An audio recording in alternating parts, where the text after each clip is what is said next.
कोई भी ग्रह हानिकारक नहीं होंगे, सब मंगलकारक हो जाएंगे। ऐसे महाप्रभु जगन्नाथ जी का स्वरूप है। इसलिए आप दुनिया के किसी भी कोने में रहिए, महाप्रभु जगन्नाथ जी का नित्य दर्शन किया कीजिए, और इसी भाव से करो। पहले दोनों नेत्रों का दर्शन करो, फिर अधर का दर्शन करो, फिर ठाकुर जी के चारों कोने का दर्शन करो, फिर काली माँ का दर्शन करो, नासिका का दर्शन करो, सर्वांगण अंग में यहाँ पर जो स्वर्ण किरीट उसका दर्शन करो, तिलक का दर्शन करो, फिर नीचे के अंग का दर्शन करो। सर्वांगण जगन्नाथ जी को देख करके नमस्कार करके अपने कार्य में प्रस्तुत हो जाओ। आपके सारे ग्रह प्रतिकूल क्यों होते हैं? क्योंकि ग्रह को जो अनुकूलता आपसे चाहिए वो उन्हें मिल नहीं रही है। जैसे शनि की 7.5 बुरी नहीं होती, कई लोगों की शनि की 7.5 होती है, वो उन 7 सालों में ही चरम स्थिति को प्राप्त कर लेते हैं, यदि उनके काम अच्छे होंगे तो। ग्रह का प्रसन्न होना बहुत आवश्यक है, और इन ग्रहों को प्रसन्नता मिलती है जब महाप्रभु जगन्नाथ जी का सर्वांगीण अंग का व्यक्ति दर्शन कर लेता है। ग्रह सब अनुकूल हो जाते हैं। ग्रह कहते हैं भैया इसको काय को परेशान करें, काय को दुखी करें, छोड़ो या को, ये जगन्नाथ जी को है को या कि सब मंगल मंगल करो। तो ऐसे महाप्रभु जगन्नाथ जी हैं, उन्हें हम बारंबार प्रणाम करते हैं। बोलो महाप्रभु जगन्नाथ की। नंदस्त्वात्मज उत्पन्ने जाताह्लादो महामना, आहूय विप्रान् वेद ज्ञान स्नातः सुचिरलंकृतः, वाचयित्वा स्वस्तेनं जातकर्मात्मजस्य वै, कारयामास विधिवत् पितृदेवार्चनं तथा। नंद बाबा के लाला भयो है। कल तो कितने आनंद आए भैया। जो लोग आज आए हैं कल नहीं आए थे, अब हम उनको क्या बताएं कि कल उन्होंने क्या गवा दिया। कल इतना सुख महाप्रभु जगन्नाथ जी ने कराया, अनुकूल वातावरण हो गया, मंदम मंदम जलधारा आकाश से गिर रही थी, यहाँ दधी काना मचा था। अब तो हमारी प्रसिद्धि हो गई, हर कथा में यजमान कहते हैं दधी काना करो। मैंने कि भैया सब जगह नहीं होता है, जहां पे हमको सुख मिलता है हम वहीं करते हैं, जहां पे हमारे लाल जी का मन होता है वहीं होता है। मन था। और वैसे एक बात बोलें, जितने भी हमारे उड़ीसा के वैष्णव जन यहाँ कथा में आ रहे हैं, कौन कौन है जो उड़ीसा से कथा में पधारे हैं? हाथ ऊपर करो। देखो कितने सबरे उड़ियावासी हैं। आप सब लोगों के लिए हम एक और खबर सुना दें। आगामी वर्ष की स्नान पूर्णिमा पर हम पुनः कथा करने के लिए जगन्नाथपुरी आ रहे हैं, और स्नान पूर्णिमा से एक दिन पहले कथा विश्राम होगी।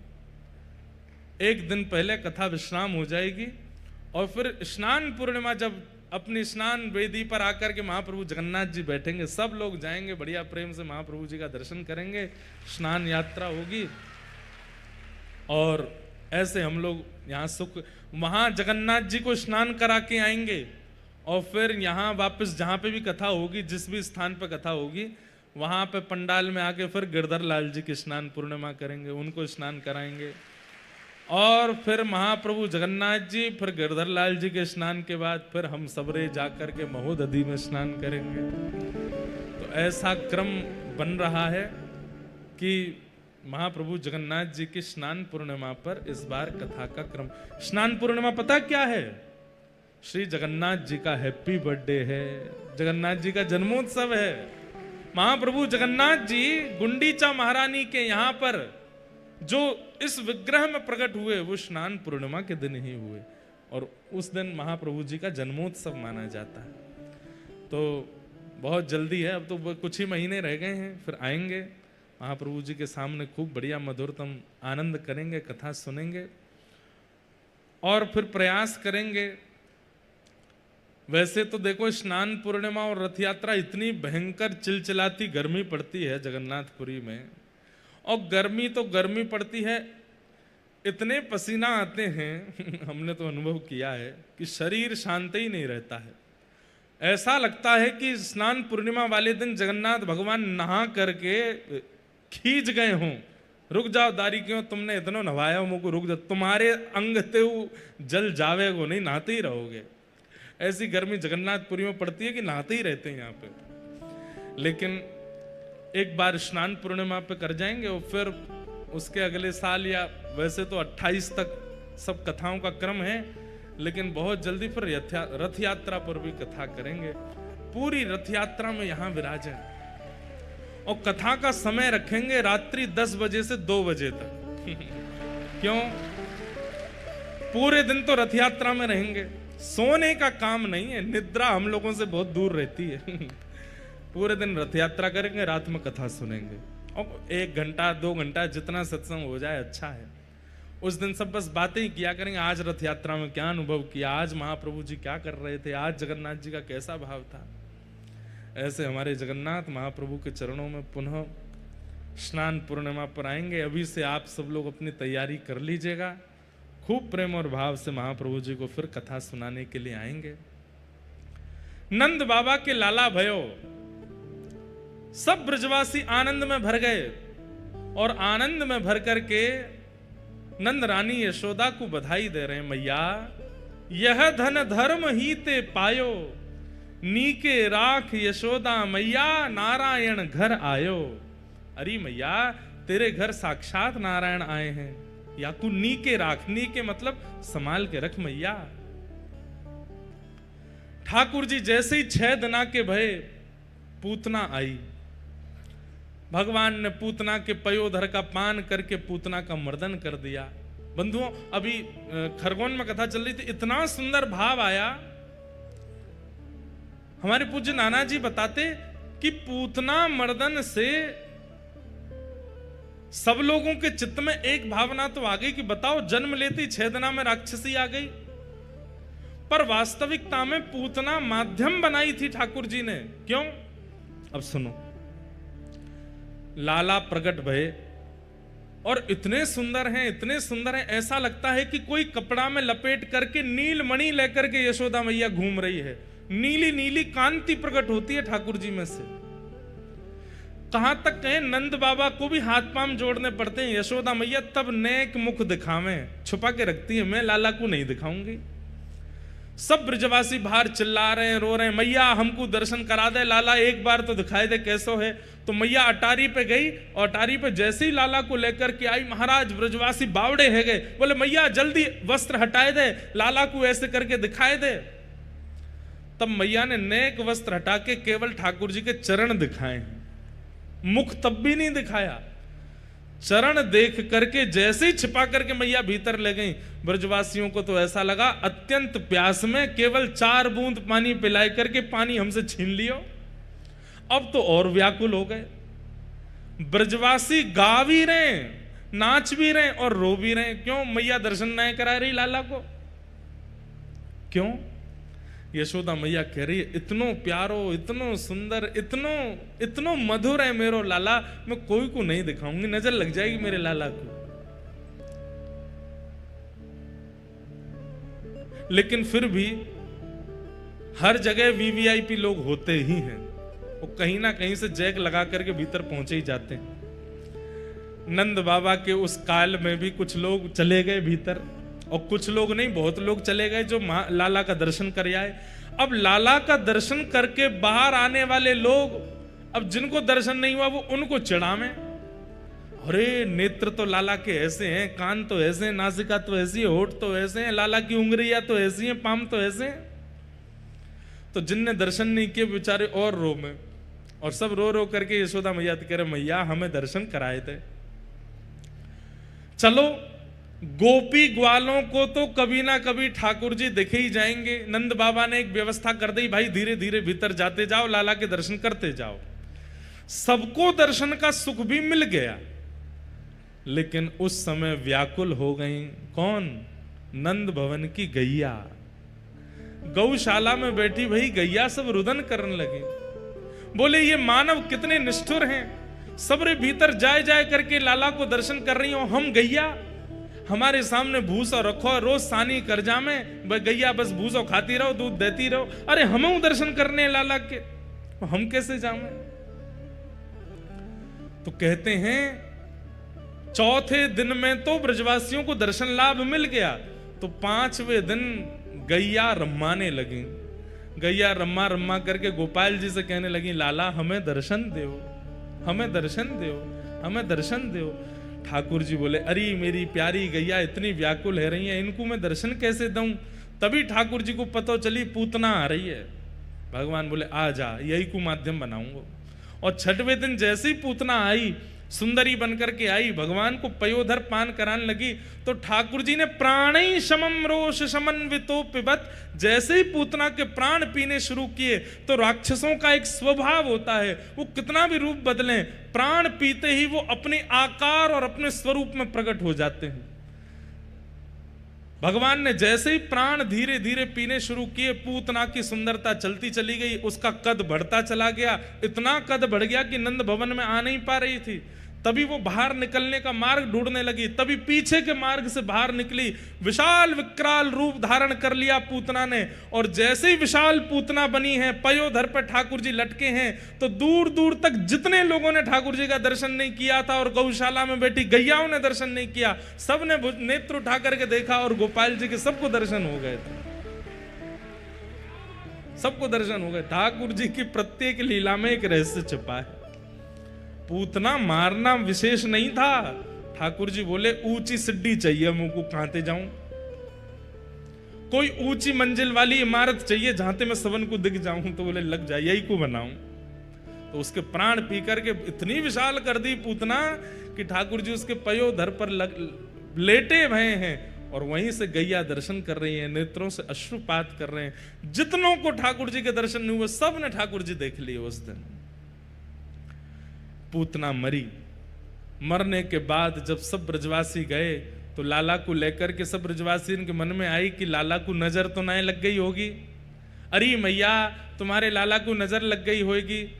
बोले, कहाँ करें, कोई वैद्य के पास चलें, कोई ओझा के पास चलें। बोले, वैद्य ओझा के पास कहाँ जानो, हमारे ब्रजमंडल की सबसे बड़ी वैद्य तो गैया है, गैया के पास चलो। और गौशाला में उस दिन पहली बार श्री गोपाल जी का प्रवेश हुआ है।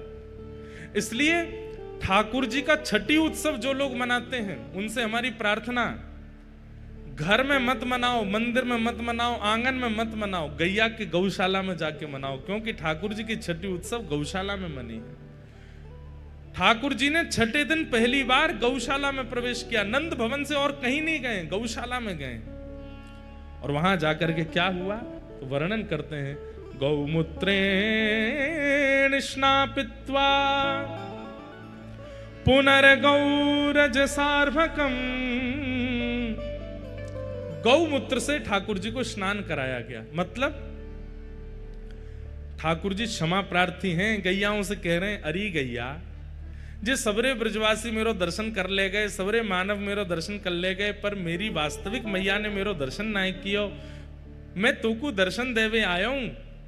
और जब हम किसी के सामने कृतज्ञ होते हैं तो क्या करते हैं, दीन बनते हैं। बहुत ध्यान से सुनना, हम किसी के सामने जब कृतज्ञ होते हैं तो हम दीन बनते हैं। जैसे किसी ने हम पे बहुत बड़ा उपकार किया और हम रिटर्न में उसको धन्यवाद नहीं कह पाए, तो वर्षों बाद वो व्यक्ति मिलता है तो हम क्या करते हैं, अरे भैया आपने हमारी बहुत, हम आपसे कुछ, हम तो दे भी नहीं पाए, आपके चरण छूते हैं, आपको प्रणाम करते हैं। इसको कृतज्ञता कहते हैं। तो ठाकुर जी गैयाओं के सामने अति कृतज्ञ हो गए, और अति कृतज्ञता के रूप में ठाकुर जी ने क्या किया, बोले, इनके मूत्र से मुझे स्नान कराओ। गौमूत्रेण स्नापित्वा, ठाकुर जी ने मूत्र से स्नान किया। और गौमूत्र से स्नान करने के बाद पुनर्गौरज सार्वकम, गैया के चरणों की रज उठा उठा करके गोपियां, अब देखो गोपियां तो अपने मन से क्रिया कर रही हैं, पर वास्तविक में गोपियों का मन नहीं है, ये ठाकुर जी की योजना है।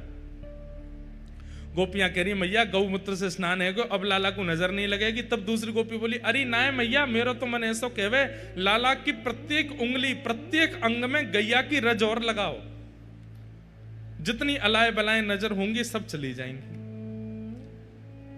गोपियां अपने मन से क्रिया कर रही हैं, पर ये सब तो ठाकुर जी कृतज्ञता कर रहे हैं कि 6 दिन आते मैंने तुम्हें दर्शन नहीं दियो, मेरा अपराध स्वीकार करो। तो ठाकुर जी ने गौमूत्र से स्नान किया और गौरज उठा करके माथे से, अंग से, हस्तकमल से, नाभि से, चरणों से, सब जगह ठाकुर जी लगा रहे हैं। उस समय 9 लाख गायों के नेत्रों से अश्रु प्रवाह हो गया। कितने प्यारे हैं ठाकुर जी, सबका विचार करते हैं।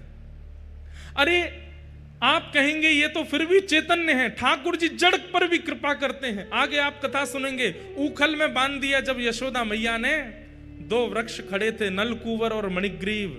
बंधुओं एक बात बोलें, अधिकतर तीर्थों में, धामों में जितने भी वृक्ष हैं वो सामान्य वृक्ष नहीं है। तीर्थों में, धामों में जितने भी वृक्ष हैं वो 2 रूपों में हैं। बहुत ध्यान से सुनिएगा। पहला, या तो कोई ऋषि, या तो कोई भक्त, या तो कोई महापुरुष, उनकी इच्छा थी कि मैं सदा इस धाम में रहूं और इसका कभी त्याग ना करूं, ऐसी कृपा मुझ पर कर दो। और इसी भाव से उन्होंने भजन किया, तो उनके भजन के प्रभाव से ठाकुर जी ने उन्हें वृक्ष बना करके भेज दिया। बोले रहो अब सदा यहीं रहो, लोगों को छाया रूप में सेवा करते रहना। और हमारे धाम, आप कहेंगे किसने मांगा ऐसा वरदान? उद्धव जी। आशा महो चरण रेणुज श्याम हम श्याम वृंदावने किमपि गुलमलतौषधीनाम। उद्धव जी महाराज कहते हैं वृंदावन का पौधा बना दो, वृक्ष बना दो। क्यों? ताकि जब जब हवा चले तो इन ब्रजवासियों की रज उड़ उड़ करके मेरे तन को पवित्र करती रहे। तो किसी भी तीर्थ धाम में कोई भी वृक्ष है, अगर तीर्थ के क्षेत्र के भीतर उसका प्राकट्य हुआ है तो इसका मतलब या तो वो कोई ऋषि है, संत है, वो तीर्थ धाम में अखंड निवास की भावना से वृक्ष बन करके आए हैं। पहली बात। और दूसरी बात, कई बार भक्तों से अपराध बन जाता है, कई बार ऋषियों से अपराध बन जाता है, कई बार वैष्णवों से अपराध बन जाता है। तो उस अपराध का उन्हें दंड यह मिलता है कि वो तीर्थ में वृक्ष बन के खड़े होते हैं। धूप, ताप, वर्षा सब उनको सहनी पड़ती है। इसलिए तीर्थों में, धामों में जो भी वृक्ष दिखते हैं उन सबको प्रणाम करो, क्योंकि वो निश्चित ही कोई भगवत भक्त ही है। नल, कुंवर, मणिग्रीव ये कौन है? कुबेर के पुत्र। इनके द्वारा एक अपराध हुआ था और उस अपराध के कारण नारद जी ने इनको शाप दे दिया कि तुम जाकर के वृक्ष बन जाओ। और यही दोनों गोकुल में वृक्ष बन के खड़े थे। ठाकुर जी ने ऊखल बंधन लीला करके खिसक खिसक करके गए और दोनों वृक्षों का स्पर्श करके दोनों को मुक्त करके ठाकुर जी ने उनका उद्धार कर दिया। इसलिए हमारे वृंदावन में आप देखेंगे जो भजनानंदी महात्मा हैं, कभी उनको उनके पीछा करिएगा। ऐसे पीछा मत करना, मतलब कभी वो निकलते हो ना, थोड़ी दूरी बनाकर के पीछे पीछे चलना और उनको देखना है कैसे चलते हैं। तो आप देखेंगे उन महात्मा के मार्ग में जितने भी वृक्ष आएंगे सबको प्रणाम करेंगे, सबको दंडवत करेंगे। 2 बातें इसके पीछे भी। पहली बात कि ये कोई वैष्णव हैं, इनको प्रणाम करेंगे तो इनकी कृपा हम पर होगी, हमारी भक्ति बढ़ेगी। और दूसरी बात, हम अभी राधा रमन जी दर्शन करके आए हैं, अब ये वृक्ष तो भीतर नहीं जा सकता, पर हमें दर्शन का जितना पुण्य मिला स्पर्श करके हम थोड़ा इनको दे देते हैं ताकि इनको भी अनुभव हो जाए कि भीतर ठाकुर जी कैसे हैं। और बड़ी भावनाएं बंधुओं कहां तक कहें। तो पूतना मर्दन लीला के माध्यम से ठाकुर जी ने गैयाओं को दर्शन कराया। ऐसे गौ पालक गोपाल जी को हम बारंबार प्रणाम करते हैं। धीमे धीमे ठाकुर जी नैकौर बड़े हैं लगे। 3 महीना के ठाकुर जी भये, जैसे ही करवट बदली महाराज, करवट उत्सव मनाया यशोदा मैया ने। सब ब्रजवासी आए, भगवान को आनंद कराने लगे। गदमदरा से लाला हैं, खूब हाथ पांव मोटे ताजे हैं। कोई गोपी गाल खींचे, कोई गोपी हाथ खींचे, कोई गोपी पाम खींचे। अच्छा एक बात बताएं, देखो हमारी कथा या तो आप ध्यानपूर्वक नेत्र खोल के सुना करो या फिर नेत्र बंद करके सुना करो, बस सो मत जाइयो। पतो चली नेत्र बंद किए कि लुढ़क गए। महाराज जी आप ही बोले थे। नेत्र खोल करके सुनेंगे तो हमें मत देखो, लीला का चिंतन करो। जो बता रहे हैं वो लीला कैसी है, और अगर देख करके वो लीला नहीं प्रकट होती तो नेत्र बंद करके जो शब्द सुनते हो उस लीला का चिंतन करो। अब देखो ठाकुर जी कैसे हैं, गदमदराज से हैं, खूब मोटे ताजे हैं ठाकुर जी, 3 महीना के लाला हैं। जैसे कभी फेविकॉल होता है ना, बड़े ड्राम वाला फेविकॉल, वो बड़ी सी किसी पात्र से ऐसे उसको निकालो तो ऐसे जेली जेली सी टपकती रहती है ना उसमें से, ऐसे ठाकुर जी के गाल हैं, बैठा दो तो यूं लटक जाते हैं नीचे। ठाकुर जी के हाथ उठाओ तो यहां से यूं लटकते हैं। महाराज गदमदराज से लाला है, इतने प्यारे लगते हैं कि क्या कहें। उसमें भी यशोदा मैया वस्त्र नहीं पहनाती लाला को। क्या पहना में? बोले कंठ में ने एक सुंदर सी सोने की आभूषण पहना दिए, बीच में यहाँ बगनखा पहनो है, एक माला पहनी है, एक कौंधनी पहनी है, पामन में सोने के कड़ूला हैं, हाथन में बस इतना ही श्रृंगार है लाला को। वस्त्र नहीं पहनते ठाकुर जी, स्वर्ण आभूषण पहन करके। और वो स्वर्ण आभूषण भी कैसे हैं? प्रत्येक आभूषण में छोटे छोटे धुनी आती है, ध्वन निकलती है, छोटे छोटे घुंघरू हैं सबरे आभूषणों में। तो ठाकुर जी उनको बजाते रहते हैं, बैठे बैठे सुख लेते रहते, खेलते रहते हैं अपने आभूषणों से। ऐसे मैया ने आभूषण बनवाए। नील वर्ण के ठाकुर जी हैं, और जैसे ही गोपियां आकर के लाला के ऐसे गाल पकड़ करके नेक खींचे, सोई गाल लाल पड़ जाते हैं, तो ऐसा लगता है नील सरोवर में कमल प्रकट हो गए हों। और जहां जहां गोपियां पकड़ती हैं लाला को, नेक पकड़ करके खींचे, तो वहां वहां गुलाबी हो जाते हैं। तो नील सरोवर तो श्याम सुंदर, और गुलाबी गुलाबी उनमें पुष्प प्रकट है गए हों, देख करके गोपियों का मन हरण हो जाता है। लेकिन गोपियों को तो सुख मिलता है, ठाकुर जी रोने लगते हैं। कोई गाल खींच रहा हो, कोई हाथ खींच रहा हो, कोई पाम खींच रहा हो। तो मैया लाला को उठा करके ले जाती है, एक बैलगाड़ी के नीचे सुवाए दे। सब रे आए करके छेड़े मेरे लाला, यहां सोवे को लाला। जैसी मैया भीतर गई, ठाकुर जी ने अपना पैर बड़ा करके महाराज पाद प्रहार किया, बैलगाड़ी गिर गई और उसी के ऊपर सक्टासुर का वध हो गया। ब्रजवासी सब दौड़े, लाला को जाकर के उठायो। मैया ने पूछी बैलगाड़ी कैसे गिरी? तो बालक बोले मैया तेरे लाला नहीं गिरी है। मैया बोली हम बे नेक ससो मेरो लाला हिले डुले है ना है, और तुम कह रहे हो जाने बैलगाड़ी गिर दी। बंधुओं, महाप्रभु जगन्नाथ जी को देखो आप, कैसे महाराज विराजमान हैं, विशाल का स्वरूप है ठाकुर जी का। लेकिन इनकी लीलाएं बिल्कुल लालाओं जैसी हैं, छोटे बालक की तरह लीला करते हैं। रथ यात्रा में जब निकलते हैं ठाकुर जी, तो हम लोगों को तो बाहर पहुंडी दिखती ठाकुर जी की, आगे पीछे ऐसे घूमते हैं। लेकिन जहां कैमरा भी नहीं जा पाते भीतर, हमको सब सेवायत जन बताते हैं, बोले कि महाप्रभु जगन्नाथ जी जब ऊपर से नीचे आते हैं श्री मंदिर से, तो जितनी सीढ़ी हैं उन पे खिसक के नहीं आते हैं। तो कैसे आते? बोले कूद कूद के आते हैं। एक सीढ़ी कूदते हैं, फिर दूसरी सीढ़ी पे कूदते हैं, फिर तीसरी सीढ़ी पे कूदते हैं। और जब महाप्रभु जगन्नाथ जी कूदते हैं, तो जैसे पत्थर के नीचे गिरने पर धमक होती है, ऐसी धमक होती है। मान जाते हैं भैया, हमारे जगन्नाथपुरी के पंडा पुजारियों जैसी मेहनत पूरे भारत में किसी मंदिर में नहीं है। इतनी मेहनत करते हैं, लेकिन मन में भाव आता है 500, 600, 700 पुजारी लग करके सेवा करते हैं, तब महाप्रभु जी की सेवा होती है। अकेली यशोदा मैया लाला को कैसे संभालती होगी? ऐसे महाप्रभु जी, यशोदा मैया गोद में लेकर के लाला को दूध पिला रही है। दूध पीते पीते ठाकुर जी ने चिंतन किया, अरे तृणावर्त आ रहा है बवंडर के रूप में। सो ठाकुर जी बोले जे मोकू उड़ा के ले जाएगो, और अगर कहीं मोकू उड़ा के ले गए और मैं मैया को दूध पीता रहे तो मैया को भी उड़ा ले जाएगो, और मैया कहीं उड़ के आकाश में गई तो मैया के सामने मैं कैसे मारूंगा याकू?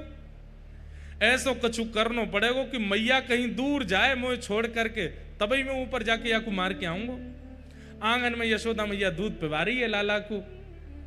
पीते पीते ठाकुर जी ने अपना इतना वजन बढ़ा लिया, इतना वजन बढ़ा लिया कि मैया बोली हाँ मेरे तो ऐसा लगे कि पामन में खून रुक गया है। लाला इतना दूध पीवे, ऐसो भारी भरकम सो है तो जा रो है।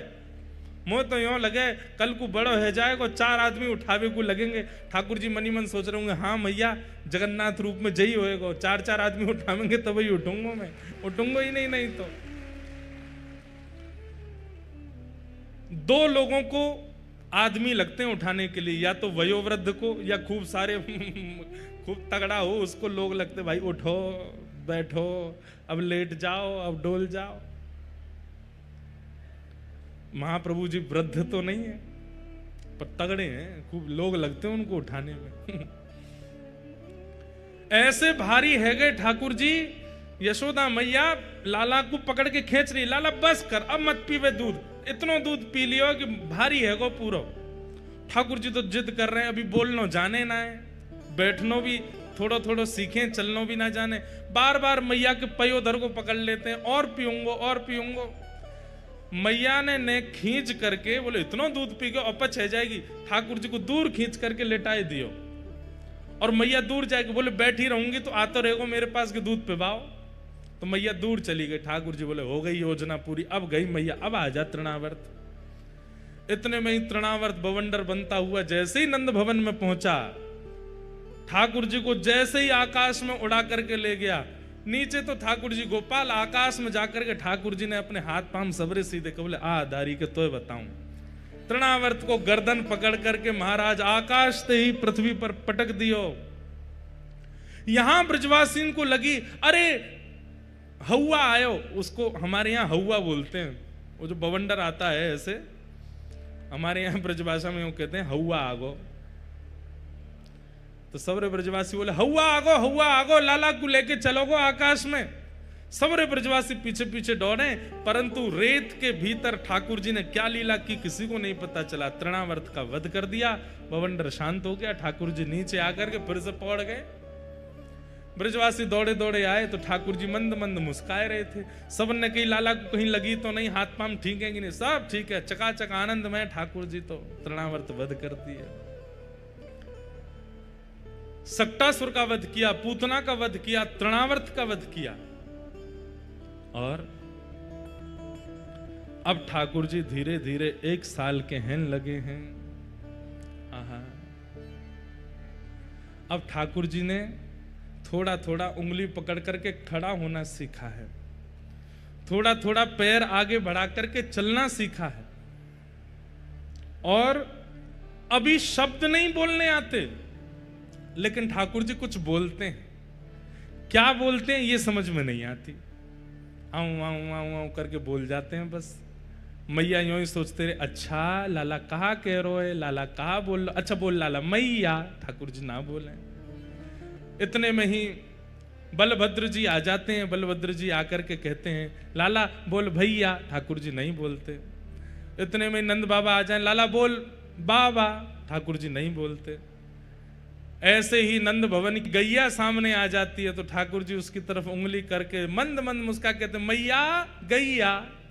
और जैसे ही ठाकुर जी गैया बोलते हैं, मैया बोलते हैं, दाऊ सबसे पहले गैया बोला। बंधुओं, आजकल के बालक पापा मम्मी ये सब शब्द पहले बोलते हैं। हमारी प्रार्थना बच्चों को गोद में लेकर के इतना नाम जप करो। वैसे तो माला पे जपो, लेकिन जब बालक का जन्म घर हो जाए तो माला छोड़ो दूर, बालक ही माला है। उसी को खिलाते खिलाते नाम जपते रहो। इतना नाम जपो, इतना नाम जपो कि उसके मुख से सबसे पहले भगवान नाम ही प्रकट हो। राधा। अच्छा, बालकों का स्वभाव देखा, कहीं कीर्तन हो रहा हो, बालक में थोड़े लक्षण आ जाएं उठने बैठने के, अपने आप ताली बजाना सबसे पहले सीख जाता है बालक। आपने तो नहीं सिखाया, वो कहां से सीख गया? उसकी आत्मा जानती है कि इसी से मेरा कल्याण होगा। लेकिन बाद में हम ही लोग उसको माया के चपेट में ले आते हैं, फिर वो कीर्तनों में कथाओं में आना भी बंद कर देता, फिर तो उल्टे सीधे गानों में ही नाचता है। लेकिन बालक अपनी बाल अवस्था में कीर्तन में अति रुचि पाता, उसको बहुत अच्छा लगता है। क्यों? क्योंकि उसके भीतर की अंतरात्मा जानती है कि इसी से मेरा उद्धार होगा। आहा, ठाकुर जी ने गैया सबसे पहले कहा है। और हमारे सूरदास जी महाराज कहते हैं अब ठाकुर जी थोड़ो थोड़ो बोलनो गानो सीख गए। हे हरि अपने आंगन कछु गावे, हे हरि अपने आंगन कछु गावे, हे हरि अपने आंगन कछु गावे।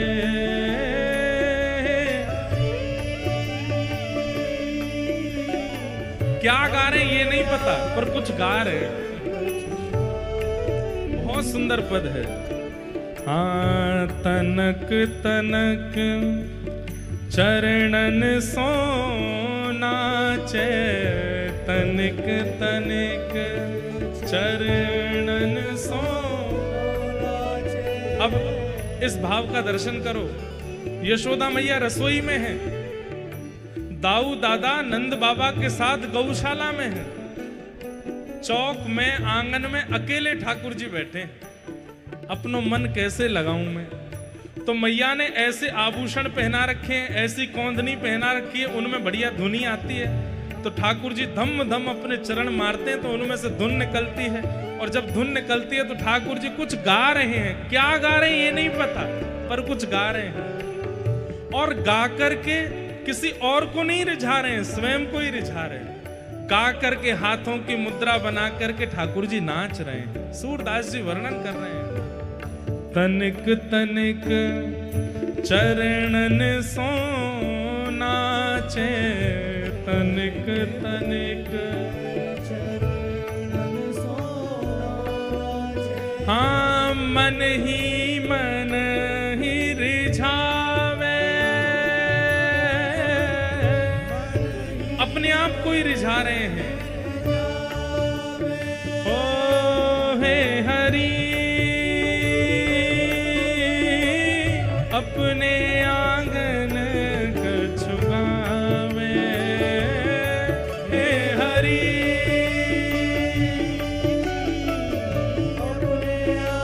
आप लोगों को विचार करना चाहिए। ठाकुर जी नाच रहे हैं, बेचारे खुद ही गा रहे हैं, खुद ही नाच रहे हैं। आप कम से कम ताली तो बजाए दो, ताली बजा करके नचाओ तो सही। ठाकुर जी नृत्य कर रहे हैं। हे हरि अपने आंगन कछु गावे, हे हरि अपने आंगन कछु गावे। आहा, जैसे ये एक आंगन है, आंगन के बीच में अकेले ठाकुर जी हैं, उछल उछल करके कुछ गा रहे हैं, कुछ नाच रहे हैं, किसी को नहीं पता चला।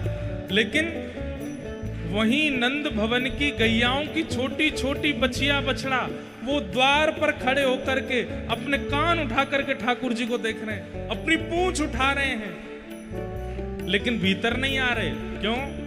बछड़ा बछिया को लग रही है नेक्से से लाला है, कहीं हमसे टकरा गए, हमारा खुर इनके ऊपर पड़ गया तो लग जाएगी। दूर से ही देख रहे हैं। सूरदास जी कह रहे हैं ठाकुर जी उनको बाह उठा के अपने पास बुला रहे हैं, छोटी छोटी बच्चियां को बाह उठाए कारी धोरी, बाएं उठाए कारी धोरी, बच्चिया टेर बुलावे, बच्चिया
नित सुर श्याम के नित ही देखत भावे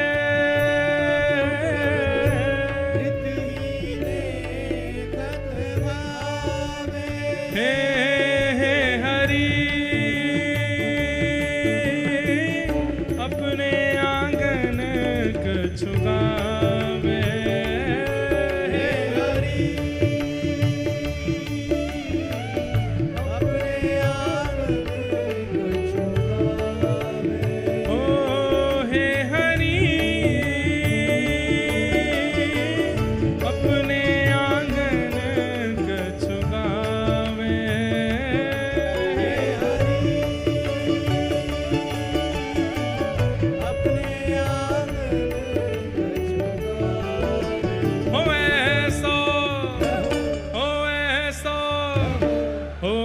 सो चटक मटक सो ठाकुर तीनों लोकन हूँ मैं नाए सो चटक मटक सो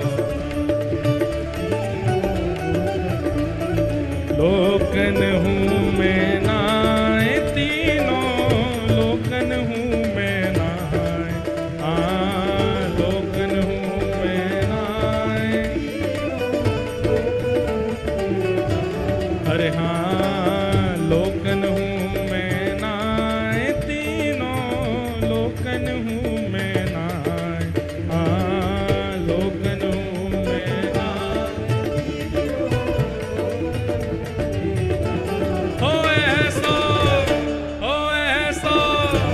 हो ऐसो चटक मटक सो ठाकुर तीनों लोकन हूँ मैं नाए सो भुजा उठा के गाओ जगन्नाथ महाप्रभु की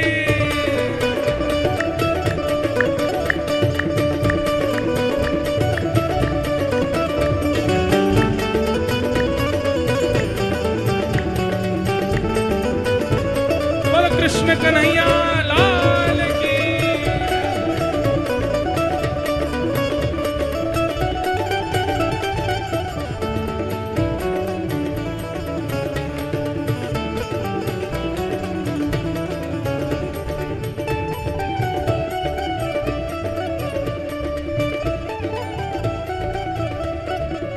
तीन ठौर ते टेढ़ो दिखे तीन ठौर ते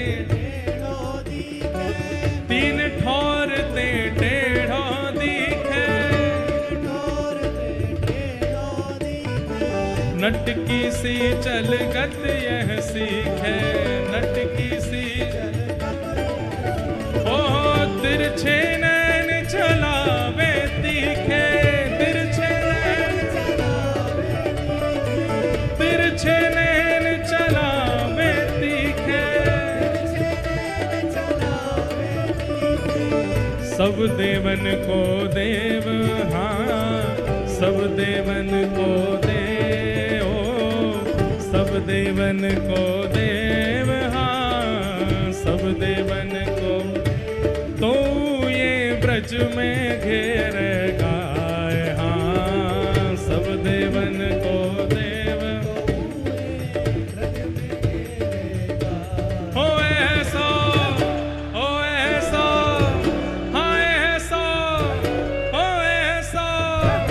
हो ऐसो चटक मटक सो ठाकुर तीनों लोकन हूँ मैं नाए सो चटक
असुरन को मारो, बड़े बड़े असुरन को मारो, नाग कालिया पकड़ पछाड़ो, नाग कालिया,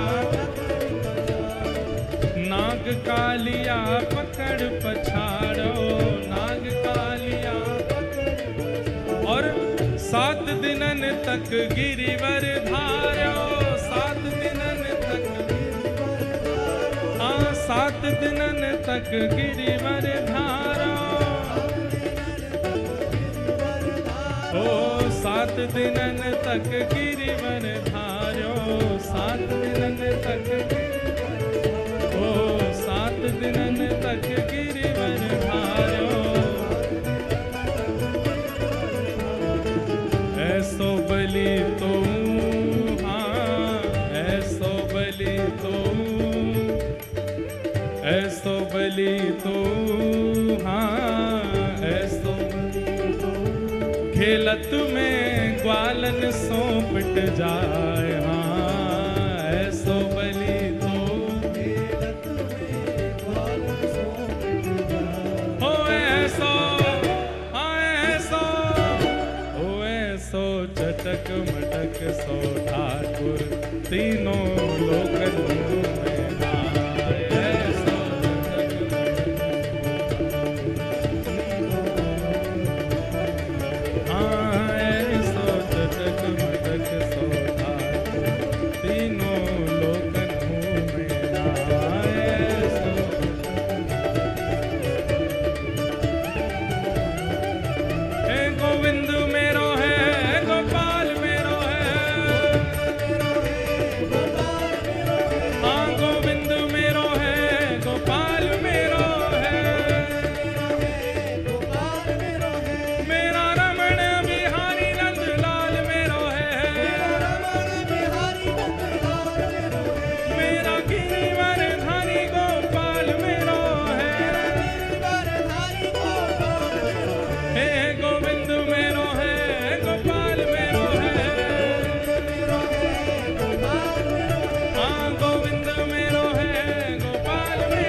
भजो भजो भजो नाथों के नाथ, भजो नाथ जगन्नाथ, हे नाथों के नाथ, भजो नाथ जगन्नाथ, हमारे प्राणों के नाथ, भजो नाथों के नाथ, हमारे प्राणों के नाथ, भजो नाथ जगन्नाथ।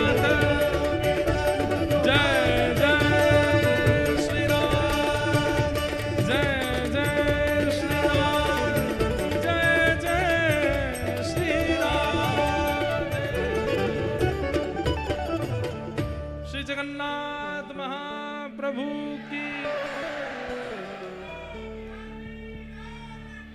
बैठो, विराजो विराजो विराज जाओ। हो ऐसो, हाँ ऐसो, हो ऐसो चटक मटक सो ठाकुर तीनों लोकन हूँ मैं ना। सो चटक मटक सो ठाकुर तीनों लोक मेरा। बीच वारी गली बिचारी पहले ते और चौड़ी है गई है, बैठ जाओ। वैसे एक बात कहें हम आपको, हमें कभी कभी मन होता है कि आप लोगों की हम बलैयां ले लें। क्यों? आप लोग इतना संघर्ष करके कथा सुनते हैं, पहले से आके बैठ जाएंगे, बाद में जाएंगे, जहां जगह मिलती है वहां बैठ जाते हैं। और हमारे तो चलो फिर भी हवा थोड़ी पास होती रहती है, सफोकेशन नहीं होती। आप लोग जहां बैठते हैं वहां इतने लोग होते हैं तो सफोकेशन भी होती होगी। प्यास लगे बेचारे, पानी, कई लोग प्यास लग रही होती है तो भी बैठे रहते हैं, बोले अब उठ के जाएंगे तो जगह नहीं मिलेगी, तो बेचारे बैठे रहते होंगे। कई लोगों को शंका निवृत्ति के लिए भी जाना पड़ता होगा, लेकिन वो भी बेचारे थाम करके बैठे रहते हैं कि अब क्या करें, उठ के जाएंगे तो फिर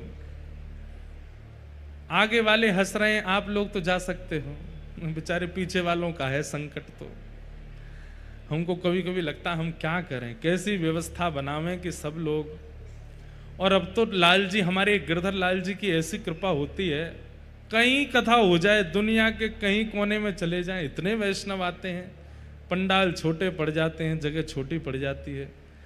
लेकिन कष्ट हमको फिर ये होता है कि कैसे बैठाएं लोगों को, कैसे व्यवस्थित हो कि भाई कथा सुन। हमारे अगर आसपास अब 100 लोग बैठा तो हम तो कथा ही नहीं कर पाएंगे। भाई थोड़ी जगह दो, थोड़े आगे पीछे है के बैठो ना, फ्री बैठे तब तो कथा निकले। लेकिन आप लोग इतना भाव से फिर भी सुनते हैं। अब हमें तो लगता है कि नृत्य करने के लिए तो 5 ही लोग उठते होंगे, लेकिन वो पांचों चारों ओर से उठते होंगे, बीच वाला बोलता होगा मैं बैठ के क्या करूं, मैं भी खड़ा हो जाता हूं, तो वो भी बेचारा खड़ा हो जाता है, नहीं तो नीचे तो कोई चढ़ा जाएगा उसके ऊपर। आप लोगों की इस तपस्या को हम प्रणाम है, और आप सबके लोग बलैयां लेते हैं। भैया ठाकुर जी आप पर कृपा करें, ऐसे ही महाप्रभु जगन्नाथ आप पे खूब रीझ जाएं। कभी कभी मुझे लगता है अगर हम तो सामान्य वक्ता हैं, हमारे मन में ये भावना आती है, जब आप मंदिर दर्शन करने जाते होंगे तो वहां पे भी कितना भवका रहता है मंदिर में, अंदर कितने लोगों की गर्मी। महाप्रभु जगन्नाथ जी को भी बहुत दया आती होगी। उस समय जो आगे आके दर्शन कर जाते होंगे, महाप्रभु कहते होंगे जल्दी कर, निकर यहां से। पीछे वाले देख कितनों कष्ट पा रहे हैं बेचारे, बैठे हैं, कर रहे हैं सब क्रिया। जय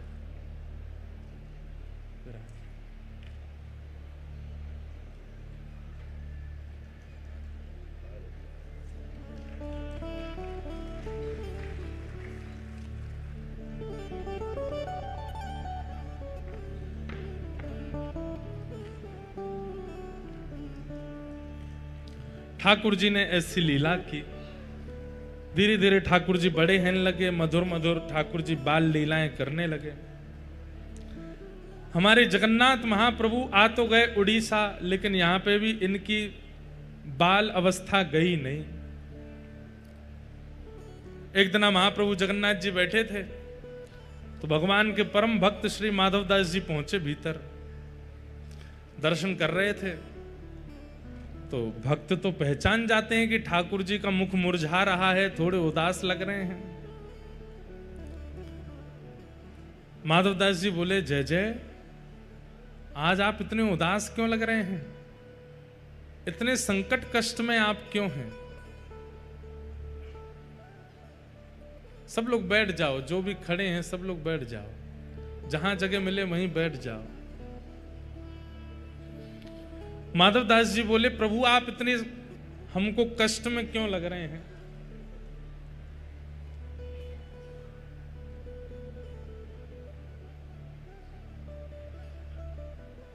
तो जगन्नाथ जी बोले हमारा मन नहीं लग रहा। बोले क्यों नहीं लग रहा? बोले हम पूरी उड़ीसा में विराजमान तो हो गए, खूब बढ़िया चकाचक यहाँ पे पाते हैं दाल भात महाप्रसाद, लेकिन बचपन में जो हम लीला करते थे वो सब यहाँ नहीं कर पा रहे। बोले क्या नहीं हो रहा? बोले चोरी नहीं कर पा रहे हम, चोरी करने का मन हो रहा। माधवदास जी बोले धीरे बोलो, जगन्नाथ बोलते हैं लोग आपको, क्या बोलते हैं? जगन्नाथ। पूरे विश्व की रक्षा करने वाले को जगन्नाथ कहते हैं। नाथ का मतलब रक्षक। और आप जो यहाँ पे ऐसी अभी चोरी वोरी करने की बात कर रहे हो। ठाकुर जी बोले भले ही हमारा नाम जगन्नाथ हो गया, ऊपर स्वभाव कैसे छूटे। स्वभाव तो वही है हमारा। बहुत मन हो रहा है चोरी करने का। माधवदास जी बोले तो फिर चले जाइए, क्यों, किसने रोका आपको, कर आओ चोरी। ठाकुर जी बोले वो भी तो बात है, अकेले आनंद नहीं आता है, एक आध दो लोग हों साथ में तो सुख मिलता है। माधवदास जी बोले बगल में सुभद्रा जी और ये बलभद्र जी हैं, इनको ले जाओ। बोले रहने दो, फिर तो हम ऐसे ठीक हैं। क्यों? बोले इनको लेकर के जाऊंगा तो फिर एक तो मुझसे खुद ही नहीं संभाला जाता अपने आप को, इनको क्या संभालूंगा फिर मैं। और बलराम जी हमारे वैसे क्रोधी हैं, चोरी में अगर पकड़े गए तो सीधा सर धर से अलग ही कर देंगे, उसका हत्या और हो जाएगी। और बल्कि बलराम जी तो ऐसे हैं, मैंने अगर इनसे कह दी कि चोरी करने जाना है तो पहले तो मुझे ही चार सुनाएंगे, और नेक शर्म ना आवे, इतना बड़ो है गोए, भगवान बन गो, सब तो को आके प्रणाम करें, फिर वो चोरी करना ना छोड़ रहो, चार तो मुझे सुनाएंगे। और फिर उसके बाद चोरी करने का मन बना भी दूंगा तो बलभद्र जी बड़ देव हैं, इनको बड़े देवता माना जाता है। ये जगन्नाथ जी यहाँ पे कहते हैं कि जगन्नाथ जी अगर कोई काम पूरा नहीं कर रहे हो तो बलभद्र जी से कह दो, और ऐसा कह के कह दो कि जगन्नाथ जी देख लो हमारी सुन नहीं रहे, हे दाऊ दादा देख लो ये हमारी बात मान नहीं रहे, आपका काम उसी समय हो जाएगा। वो बड़े देव हैं। बोले अगर मैंने इनसे कह दी कि मुझे चोरी करनी है तो बलराम जी पूरी जगन्नाथपुरी को बुला लेंगे और सबसे कहेंगे हमारो लाला चोरी करने आएगा, व्यवस्था करो। ऐसी चोरी की क्या, फिर हमको सुख तो मिलेगा नहीं। बेचारे वहां जहां हम चोरी करने जाएंगे सब बेचारे कहें लाला चोरी कर लो, आ जाओ हमारे घर आ जाओ, चोरी कर लो। दाऊ दादा के हल से इतना डरेंगे सब, हमको सुख नहीं मिलेगा। माधवदास जी बोले तो फिर अब चोर कहां से लाऊं आपके लिए, किसको लेके आऊं, किसके साथ जाओगे चोरी करने। तो जगन्नाथ जी मंद मंद मुस्का के बोले तुम बढ़िया हो, तुम चलो, तुम साथ दो तो हम कर लेंगे। माधवदास जी बोले वयोवृद्ध शरीर है मेरा, शमशान बस कुछ ही दिन दूर रह गया है मुझसे, हाथ पांव में लकड़ियां, ये हाथ कांपते हैं, पैर कांपते हैं, क्या वयोवृद्ध बूढ़े आदमी के संग क्या चोरी करोगे आप। ठाकुर जी बोले वो सब हम करवा लेंगे, तुम बस हाँ कर दो। माधवदास जी बोले नियम तो बता दो, हमने कभी चोरी करी नहीं, हमको पता नहीं है। तो जगन्नाथ जी बोले सबसे पहला नियम, बोले क्या, फुर्ती रखनी है लेकिन फुर्ती में आवाज नहीं करनी है। मतलब गति तो तेज हो पर जैसे हम चलते हैं तो हमारे पैरों की आवाज आती है, हाथों की आवाज आती है, कपड़ों की आवाज आती है, आवाज नहीं आनी चाहिए, फुर्ती भी हो और आवाज ना हो, पहला नियम। और दूसरी बात, पलके नहीं झपकनी, नेत्र खोल कर रखने, कान खोल के रखने, ध्यान रखना कहीं से कोई आ नहीं जाए। बोले अच्छा, और कोई नियम? बोले ये दो तुम निभा लेना, बाकी मैं संभाल लूंगा, चलो। माधवदास जी बोले कहां जाएंगे चोरी करने, कौन गोपी, यहां कौन गोपी के यहां जाओगे? बोले गोपी भोपी के यहां नहीं जाएंगे। तो बोले ये जो राजा हैं जगन्नाथपुरी के, इनके बगीचा में खूब सुंदर सुंदर कटहल होते हैं, और देखो ये हमारे लिए भोग लगाने भेजते नहीं है, हमको कटहल खाने का मन कर रहा है, कटहल की चोरी करके आएंगे। माधवदास जी बोले इतना सब कुछ करने की क्या आवश्यकता है, हम राजा जी को पत्र भेज देते हैं, कटहल भिजवा देंगे, कल कटहल ही कटहल पाना, आप चोरी करने का। अरे माधवदास फिर तुम वही बात कर रहे हो, तुम कटहल मंगाओ, चलो कह दो राजा से कल एक कटहल भेजे। कटहल आया, बोले अब इसकी सब्जी बनाओ, सब्जी बनाओ, अब हमने पाली अब तुम पाओ, वो पाली। बोले अब स्वाद मिल गया? बोले हाँ, अब तुम चोरी वाले कटहल का स्वाद देखना, इससे दुगना होगा। अब ये जो सुख मिला है ये फीका लगेगा उसके आगे, इसलिए अब चोरी करने चलो। माधवदास जी बोले ठीक है। तो बोले मैं रात में मेरे को सिंह द्वार पे मिल जाना। वो सिंह द्वार पे नहीं, दक्षिण द्वार पे मिलना। सिंह द्वार पे तो सब खड़े रहते हैं, रात में सोते, सोने नहीं देते, बैठ जाते हैं वहां पे, कई भक्त रात भर नाम कीर्तन करते हैं, सबको पता चल जाएगा मैं निकला हूं। दक्षिण द्वार पे मिलना। दक्षिण द्वार पे माधवदास जी बाहर प्रतीक्षा कर रहे हैं। रात्रि में ठाकुर जी आए, चुपचाप छोटे से लाला बन गए, बड़े बड़े नेत्र हैं कारे ठाकुर जी, और सुंदर एक पोशाक अपनी ऐसी धारण करके आए, आंख ही आंख दिख रही है बस। माधवदास जी ने अपने कंधा पे बैठा लिया और यहाँ दोनों हाथ रख करके श्री जगन्नाथ जी जा रहे हैं चोरी करने। राजा के बगीचा में पहुंचे, कहाँ हैं? बोले देखो सामने कटहल का पेड़ है, वहां चलो। पहुंच गए बगीचा में, अंदर जाकर के जगन्नाथ जी उतर गए नीचे। ठाकुर जी बोले अब ऊपर चढ़ना पड़ेगा, ऊपर से कटहल तोड़नी पड़ेगी। तो माधवदास जी बोले कौन से पेड़ पर चढ़ना? अरे धीरे बोलो, कोई सुन लेगा, हम तुमसे पहले ही बोले धीरे बोलना, क्या चिल्ला रहे हो?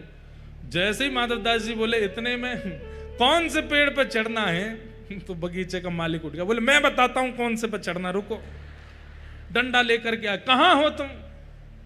अब जगन्नाथ जी मुख बंद करो, माधवदास जी को छुपा में बोले कि इतना तेज क्यों बोलते हो? पहले ही कहा था आवाज नहीं करनी, देखो आ रहा है, ढूंढ रहा है हमको। छुप के खड़े हो गए, बगीचा में घूम के चला गया, वो उसको नहीं मिले। माधवदास जी बोले अब क्या करना है?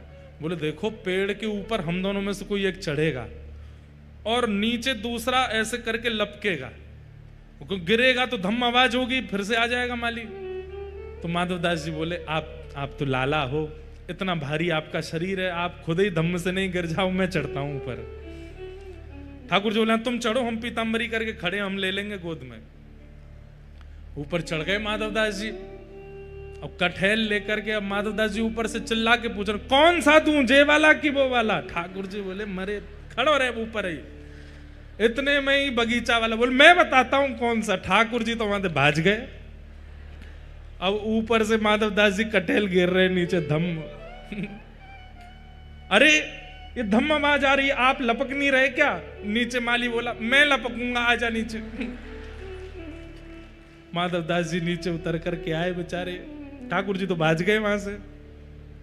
माधवदास जी जैसे ही निकल करके नीचे आए, माली ने पकड़ करके 2-4 तो डंडा दिए, उनमें हाथ पांव बांध दिए, बोले रुक जाओ तुमको बताते हैं, सुबह होगी। माधवदास जी इधर उधर देख रहे, किसको ढूंढ रहे हो? बोले एक और आए थे साथ में, उनको ढूंढ रहा हूं, हमें तो कोई नहीं दिखा। बोले अब वो तो अंतर ध्यान हो गए होंगे, वो कहां दिखेंगे। ठाकुर जी भाज गए, सीधे मंदिर में जाके खड़े है गए, बढ़िया है। दूसरे दिन सुबह हुई, राजा को खबर मिली कि भाई हमारे बगीचा में कोई चोर घुसे थे रात को। सुबह सुबह राजा बगीचा घूमने आता था, तो जैसे ही बगीचा में आया तो देखा माधवदास जी पेड़ से लटके पड़े हैं। राजा उनको गुरु मानता था, तुरंत आकर के अरे गुरुदेव गुरुदेव गुरुदेव, ये कैसी लीला, जल्दी खोलो इनके। मालिक है इनको नहीं खोलना, ये रात में कटहल चुरा रहे थे यहां से। अरे हमारे गुरुजी हैं, खोलो इनको। तुरंत खोला, माधवदास जी के नेत्र सजल हैं। राजा बोले भगवान गुरुदेव ये कैसा कौतुक, आप मुझे बोल देते, मैं आपने परसों भी तो मंगवाया तो मैंने कटहल भिजवाया, आप और इच्छा थी तो मैं और भिजवा देता। माधवदास जी बोले हमारा शरीर देख करके तुमको लगता है कि हम कटहल खाते होंगे? हमारे अंग में कहीं भी आपको ऐसे लक्षण दिखते हैं? हमारी जीवा इतनी चटोरी होगी कि हमको कटहल की इच्छा हो? तो बोले हमारी जगन्नाथपुरी में सबसे चटोरे कौन है? बोले कौन है? बोले सबसे ज्यादा स्वादिगर एक ही है, महाप्रभु जगन्नाथ। उनकी इच्छा हो रही थी कि भैया बहुत बड़े है गए, हमने चोरी नहीं करी, तो चोरी करने के लिए आपके बगीचे में आए थे, कटहल की चुराई करने के लिए हमको ऊपर चढ़ाया, सबरी बात बताई, और बोले वो तो भाज गए, इसने हमको पकड़ लिया। राजा के नेत्र सजल हो गए, चरणों में गिर गए, बोले मैं कितना बड़ा भाग्यशाली हूं, महाप्रभु जगन्नाथ मेरे बगीचे पर चोरी करने आए। और उसी दिन पूरा बगीचा महाप्रभु जगन्नाथ जी के ही नाम कर दिया। बोले अभी महाप्रभु जी का ही है, अभी हमारा नहीं है, अब यहां जो भी सामग्री सब महाप्रभु जी की। माधवदास जी बेचारे स्नान ध्यान करके निकले, समुद्र प्रणाम करने जाते थे रोज भोर में। जैसे ही समुद्र प्रणाम करने गए, सोई दूर देखा कालिया ठाकुर ऐसे ऐसे चलते आ रहे। माधवदास जी बोले बहुत बढ़िया, भाज गए थे रात को? बोले हम तो नहीं भाजे, तुम चिल्ला क्यों रहे थे ऊपर पेड़ पे से? तो बोले तो तुम्हारी इच्छा पूरी हो गई, चोरी करनी है, चोरी करनी है, एक कठैल हाथ नहीं पड़ा आपके। बोले अब क्या करें? बोले चिंता नहीं करो, आप तो भाज गए थे, पर हम देखो रात में पिटे बंधे पूरा बगीचा आपके नाम करवा के आ गए, लो अब जाओ खूब प्रेम से कटहल पाओ। ठाकुर जी बोले माधव मन की मन में ही रह गई। बोले क्या चोरी भाई नहीं? बोले तुम्हारे हाथ जोड़े हैं, तुम खुद ही देख लेना कब करनी है। तो आज भी जगन्नाथ महाप्रभु की इच्छा पूरी भई नहीं है चोरी करवे की। है कोई अगर तो करो ऐसी व्यवस्था कि कभी महाप्रभु जी आवे और चोरी कर ले जाएं आपके घर से कछु। बंधुओं, अपने बगीचे के पुष्पों को इसी भाव से तैयार करो, अपने बगीचे के सुंदर फलों को भी इसी भाव से तैयार करो, अपने घर की सब सामग्री को इसी भाव से तैयार करो कि कभी महाप्रभु जी की इच्छा पूरी हो जाए, कभी उनका ये भाव पूरा हो जाए, वो हमारे घर आवे। तू है सखी बड़ भाग बड़ी, नंदलाल तेरे घर आवत है। तू है सखी बड़ भाग बड़ी, नंदलाल तेरे घर। चाहे ठाकुर जी कितनी भी दूर चले जाएं वृंदावन से, पर वृंदावन की स्मृति ठाकुर जी के संग ही रहती है। वृंदावन की लीला ठाकुर जी कहीं नहीं छोड़ते। श्रीनाथ जी चोरी करते हैं, हमारे जगन्नाथ जी चोरी करते हैं, वहां द्वारिकाधीश चोरी करते हैं। बद्रीनाथ भगवान बेचारे वो तो तपस्या में वो कर नहीं रहे, पर करते तो वो भी होंगे, छोड़ नहीं सकते।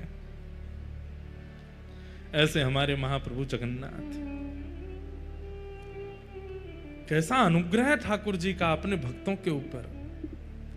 कभी कभी हमें लगता है कि आज भी अनुग्रह ठाकुर जी करते हैं, आज भी लीला महाप्रभु जगन्नाथ कर रहे हैं, पर हमें अभी पता नहीं चल रहा है। हमारे जब समय निकल जाएगा तब कोई भक्त की गाथा निकलेगी इस काल के, उसके ऊपर कृपा कर रहे होंगे अभी भी ठाकुर जी। तो इस प्रकार ठाकुर जी की बाल लीलाएं ब्रज में चल रही हैं।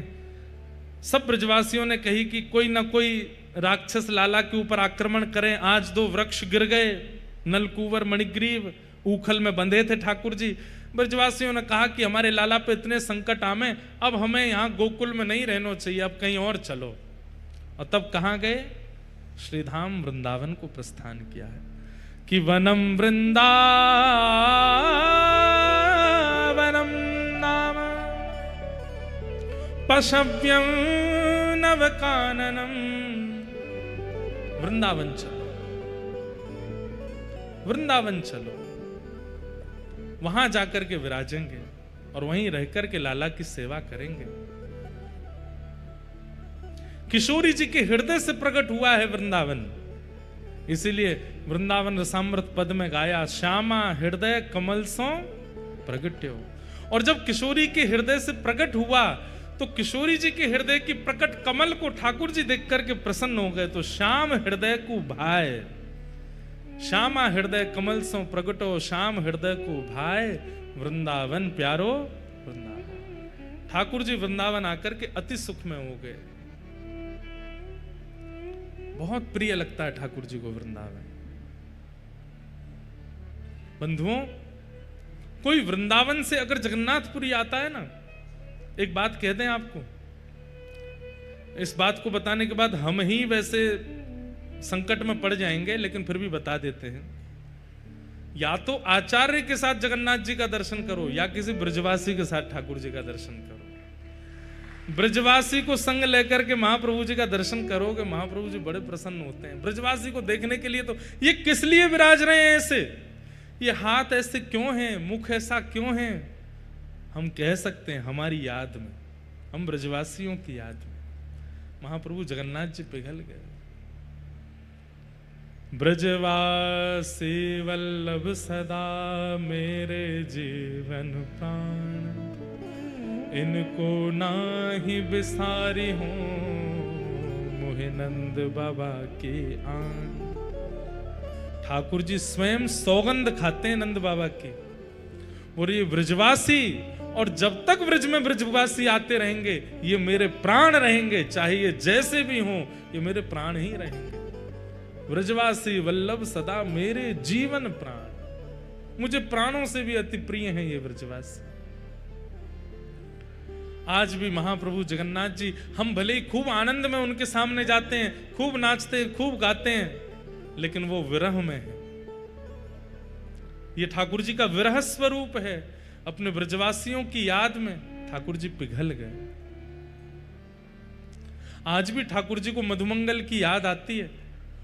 वो मधुमंगल जो सुबह उठता है ना, तो सुबह उठते ही हर व्यक्ति धीमे धीमे अपने नेत्र खोलता है, आंख एक साथ नहीं खुलती, लेकिन मधुमंगल तो आंख पे हाथ धर लेता है और हाथ पे हाथ धरते हुए स्पर्श करते हुए चलता है।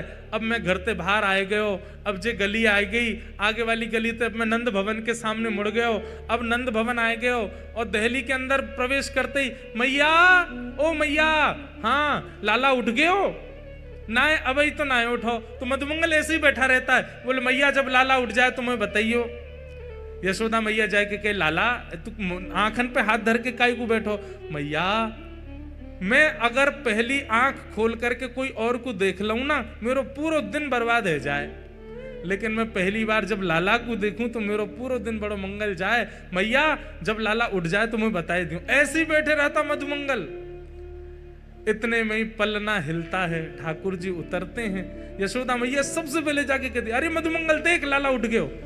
ठाकुर जी के सामने आकर के मधुमंगल तब हाथ उठावे और सबसे पहले लाला को देखे, और लाला देखते ही वहां से भाज जाए और फिर जाके अपनो प्रसाद पावे, स्नान ध्यान करे। रोज देखे ठाकुर जी को, और कुछ नहीं देखना, सबसे पहले लाल जी देखे। ठाकुर जी को उस मधुमंगल की याद में यहां पिघल गए हैं। तो मधुमंगल आज भी बाट निहार रहा है मेरी ब्रज में, और मैं गया नहीं।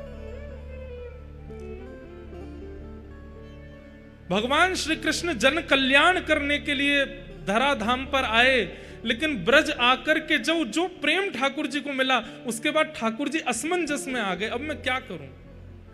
यदि मैं ब्रजवासियों के पास रहूंगा तो विश्व कल्याण नहीं होगा, और विश्व कल्याण के लिए जाऊंगा तो ब्रजवासी मेरे कष्ट में आ जाएंगे।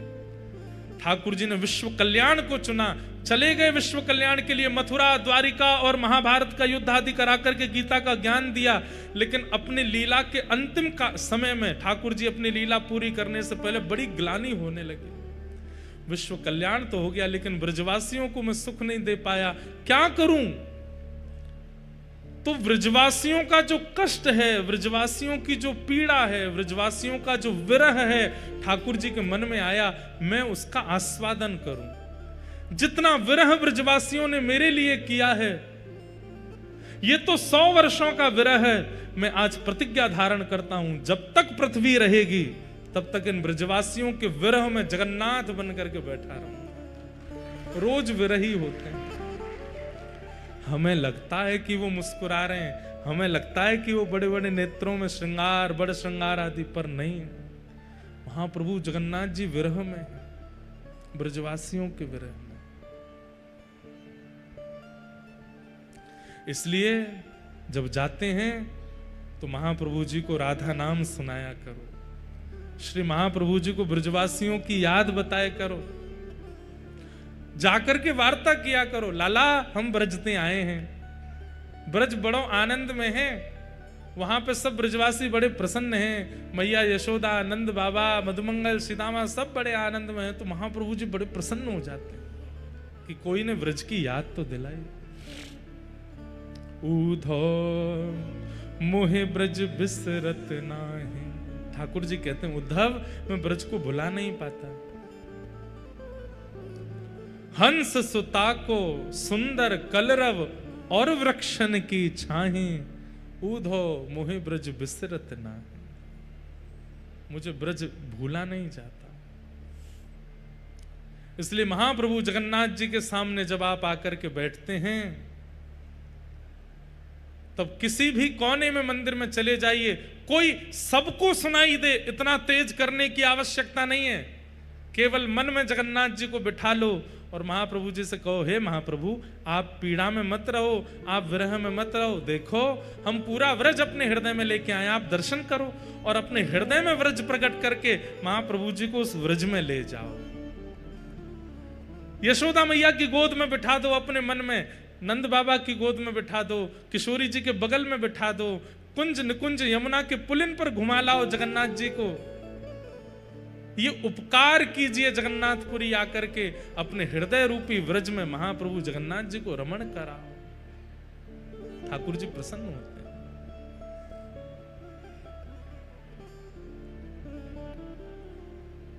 बहुत याद आती है ठाकुर जी को।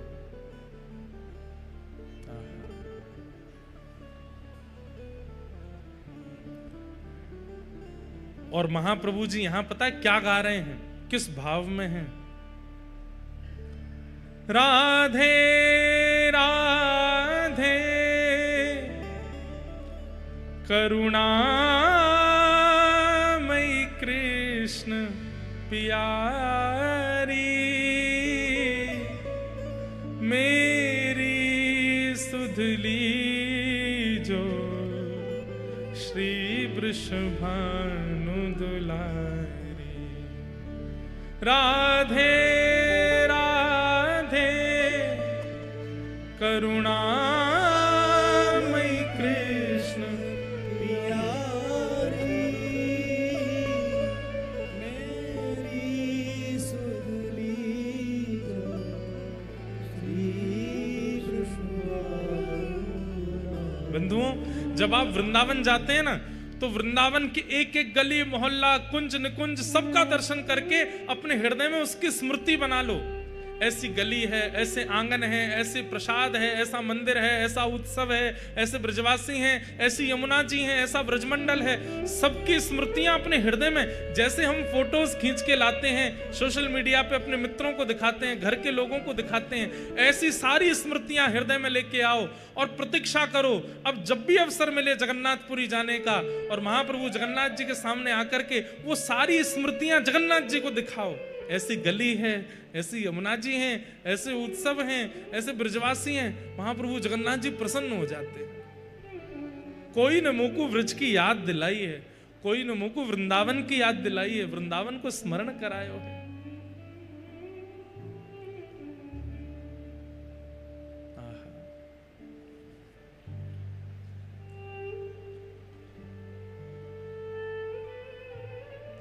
ठाकुर जी को वृंदावन बहुत प्रिय है।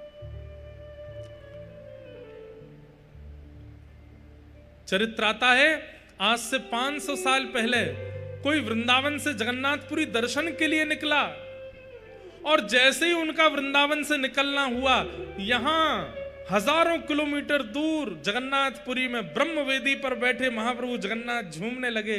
पुजारियों ने पूछा, अरे जय हो जगन्नाथ जी, इतने आनंद में क्यों हैं, झूम क्यों रहे हैं? महाप्रभु जगन्नाथ जी के अश्रु प्रकट हो गए। मेरे व्रज से कुछ लोग आ रहे हैं जगन्नाथ दर्शन करने के लिए, मुझे बड़ी प्रसन्नता हो रही है। वो कब आएंगे, मैं कब उनको देखूंगा? उनके अंग का स्पर्श करके वायु मेरे पास आएगी और उनके स्पर्श से वायु जब मुझे लगेगी तो मुझे लगेगा कि वृंदावन की ब्यार मुझे स्पर्श कर रही है। हे मेरे पुजारियों, उनकी बढ़िया व्यवस्था कर देना, उनको प्रसाद दिलाना, उनको खूब घुमाना, यहाँ पे कोई कष्ट ना हो। समुद्र में ज्यादा अंदर मत ले जाना, बहुत उग्र है, मेरे ब्रजवासियों को लग गई तो।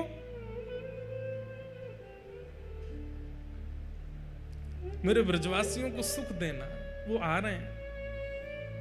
महाप्रभु जी इतने प्रसन्न हो जाते हैं ब्रजवासियों के आने के भाव। इसलिए जगन्नाथपुरी आने का ये कोई शास्त्रीय बात नहीं, पर मैं अपने हृदय से कह रहा हूं, जगन्नाथपुरी अगर कोई बंबई से आ रहा है, दक्षिण से आ रहा है, उत्तर से आ रहा, कहीं से आ रहे हो, अगर संभव हो सके तो एक बार पहले वृंदावन चले जाओ और वृंदावन की स्मृति लेके फिर जगन्नाथ आओ। महाप्रभु जी को सुख देना है, अपने सुख समृद्धि के लिए आ रहे हो तो सीधे जगन्नाथ जी आ जाओ, लेकिन यदि ठाकुर जी को सुख देने आ रहे हो तो एक बार वृंदावन होकर के आओ।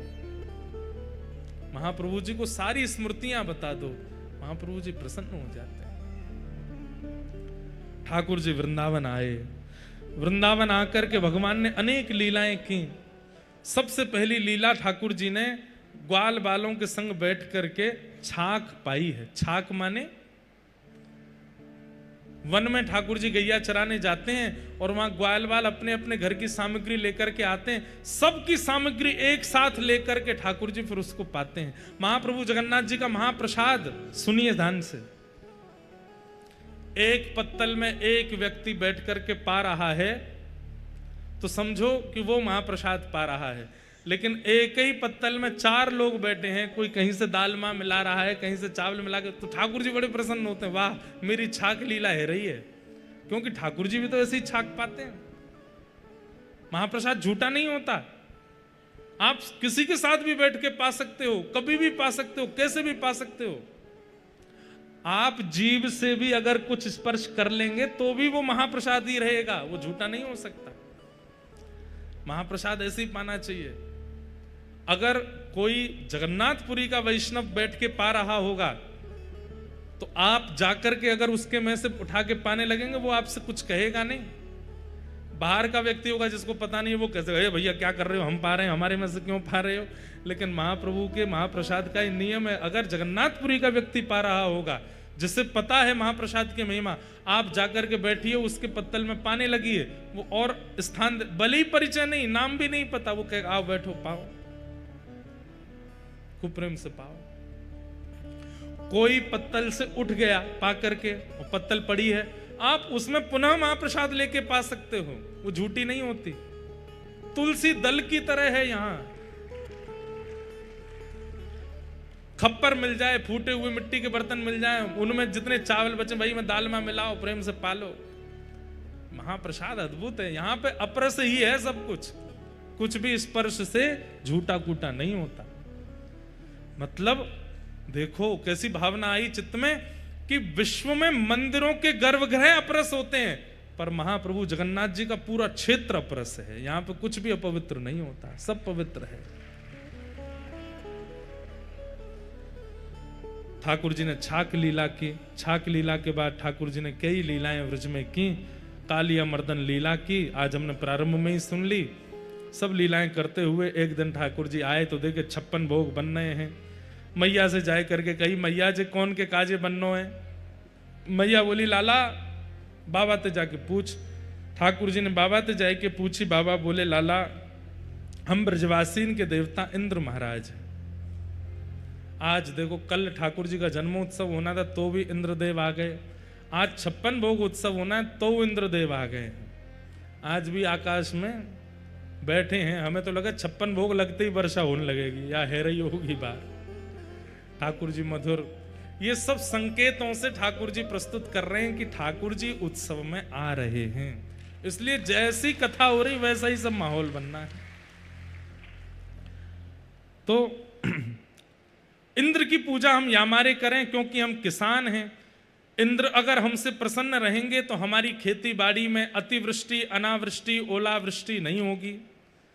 जब वर्षा करनी चाहिए तभी करेंगे और जब नहीं करनी चाहिए तब नहीं करेंगे। इसलिए इंद्र को प्रसन्न करने के लिए हम साल में एक बार 56 भोग लगाते हैं। ठाकुर जी बोले तो फिर सूर्य ने कहा बिगाड़ो है, बाकी भी पूजा करो। चंद्रमा ने कहा तुम्हारा कछु चुरा लियो, बाकी भी पूजा करो। वरुण देव की कृपा से ही तो जल सिंचन होवे, उनकी भी पूजा करो। वायु देव की कृपा से हमारी फसल लहरावे, उनकी भी कृपा करो, उनकी भी पूजा करो। अकेले इंद्र को पूजवे से कहा होएगो 33 कोटि देवतान को पूजो। कई लोग प्रश्न करते हैं कि महाराज जी 33 प्रकार के देवी देवता हैं कि 33 करोड़ देवी देवता हैं। अब देखो इसकी बात ऐसी है, जैसे मंत्रिमंडल अनेक हैं पर मंत्रियों के नीचे काम करने वाले अनेक लोग होते हैं, ऐसे 33 प्रकार के देवता हैं और हर देवता के नीचे 1-1 करोड़ सेवक हैं, तो अपने आप 33 करोड़ हो जाएंगे। तो इस असमंजस में मत पड़ो कि 33 प्रकार हैं कि 33 करोड़ हैं। हमारे तो एक ही हैं, देवों के देव नाथों के नाथ जगन्नाथ, यही हैं। सबरे 33 कोटि इनमें ही बैठे हैं, इनसे ही प्रकट हैं, इनमें ही विलीन हैं। तो ठाकुर जी बोले 33 कोटि देवता हैं, सबकी पूजा करो, अकेले एक की पूजा से कहा चले को। लेकिन 33 कोटि देवतान को अगर प्रसन्न करनो हो तो 33 कोटि देवता एकमात्र नारायण में विराजमान है, और वही नारायण हमारे व्रज में श्री गोवर्धन रूप में विराजमान है, उनकी पूजा करो। सब ब्रजवासी बोले लाला हमें कहां मिलेगो? बोले गिरिराज पूजोगे तो साक्षात गिरिराज धरण श्री गोवर्धन नाथ प्रकट है करके दर्शन देंगे। आपने इंद्र के कभी दर्शन नहीं किए होंगे, पर हमारे गिरिराज बाबा तो प्रकट है के दर्शन देंगे। सब चलो। और सब ब्रजवासी लाला की बात मान करके श्री गोवर्धन जा रहे हैं। तू एक बार आजा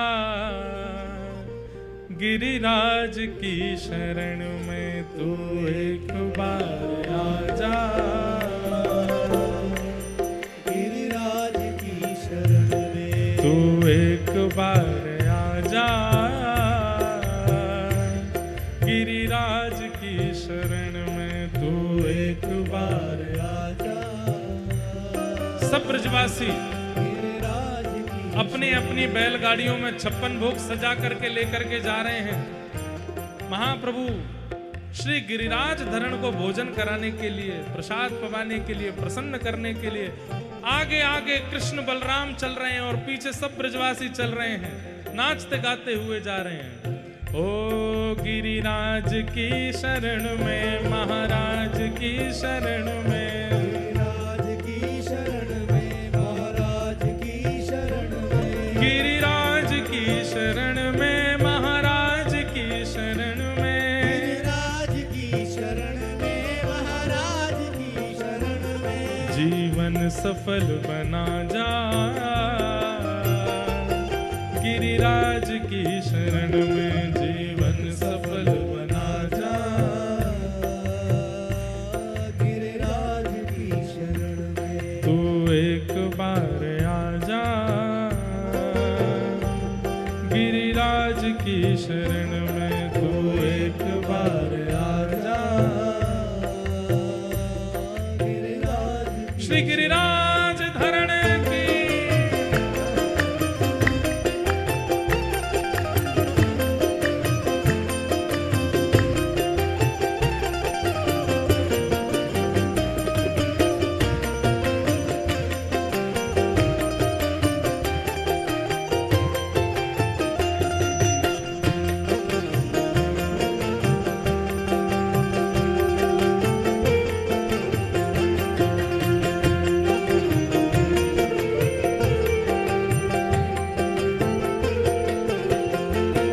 निर्मल हृदय रहेगा गिरिराज की शरण में, रहेगा गिरिराज की शरण में, निर्मल हृदय रहेगा गिरिराज की शरण में, निर्मल हृदय रहेगा गिरिराज की शरण में, उत्सव महान होते गिरिराज की शरण में, उत्सव महान होते गिरिराज की शरण में, तू रंग हो या राजा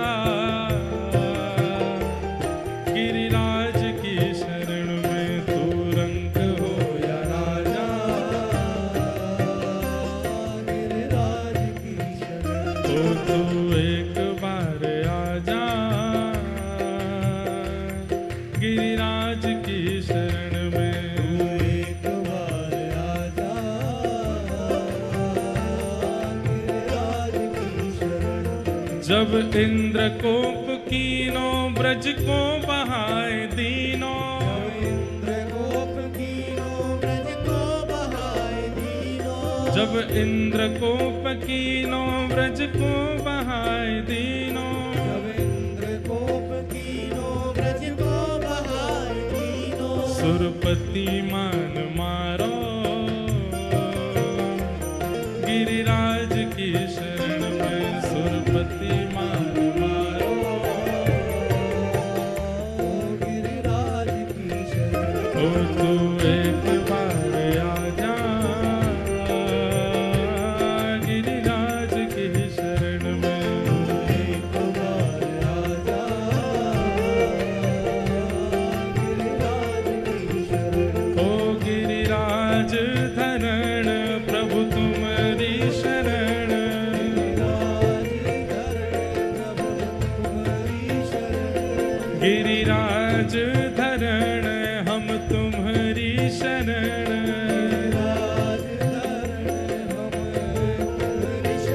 ओ गिरिराज धरण हम तुम्हारी शरण,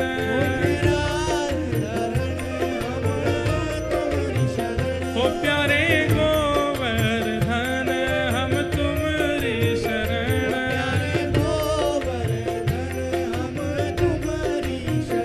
ओ गिरिराज धरण हम तुम्हारी शरण,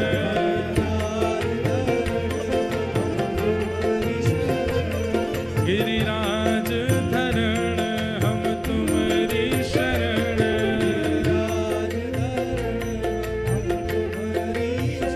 ओ गिरिराज हम तुम्हारी शरण,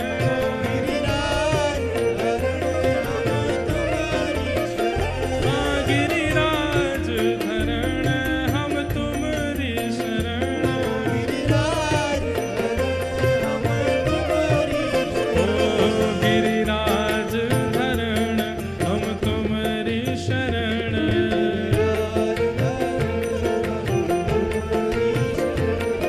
गिरिराज धरण हम तुम्हारी शरण,